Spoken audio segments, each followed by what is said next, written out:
Ahlan wa sahlan. Right now we're going to talk about sound masculine plurals, and I say sound in the sense of regular or correct. Arabic also has a great number of irregular plural forms, which we're going to be learning about later. But right now we're going to talk about, as it's called in Arabic, جمعة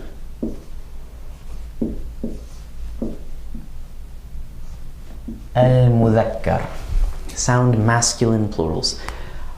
This is a plural pattern that we can use very often for groups of humans, either mixed groups of men and women or groups of entirely men. We'll be discussing sound feminine plurals in another video.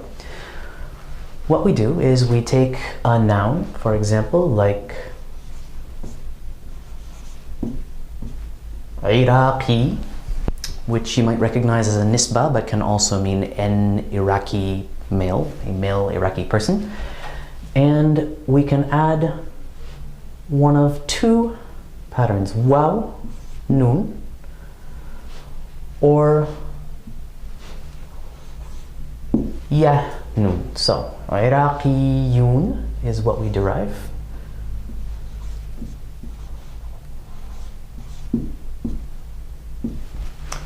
Or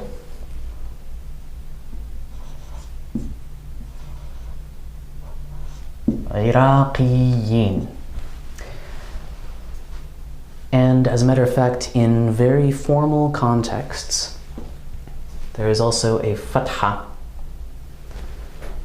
on top of that noon. The difference between the two has to do with case endings. Iraqiyun, waw noon, tends to be the default form, unless there are other factors in the sentence that turn it into another case. This is something that we're going to learn more about the details of later on. But for now, default form in Fusha, in formal contexts, Iraqiyun. Another example.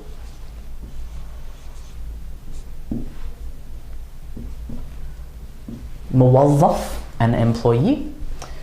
Our default plural, muwazzafun. Or depending on case, possibly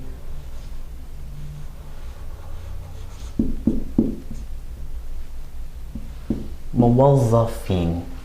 Or in a hyperformal context, muwazzafuna, muwazzafina. Now, the sound masculine plural is a construct that we find in both formal and colloquial Arabic, but in colloquial Arabic, waw noon does not tend to be the default. In fact, we hardly ever see it unless someone is making a point of being formal and trying to speak Fusha in a socio-linguistically appropriate context. So in Syrian Levantine dialect, for example, if we take Suri, a Syrian, and we want to talk about a group of Syrians, we would say Suriyin. And we're definitely not going to hear that vestigial vowel at the end, that fatha. Suri, wahid, one Suri, Suri, Suri, Suri, Suriyin, a group of Syrians. Similarly, if we wanted to talk about an Egyptian in Egyptian dialect, Masri, one Egyptian,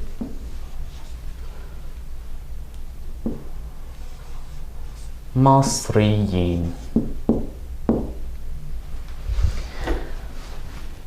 As I mentioned, and this will become increasingly important, this pattern doesn't work for every noun we're ever going to encounter, but it works almost all the time for nisba adjectives like Iraqi, Suri, Masri, and it works for nouns referring to people or adjectives referring to people that have mu or ma as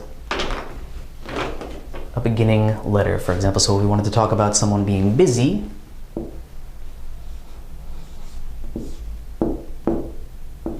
مشغول, we could say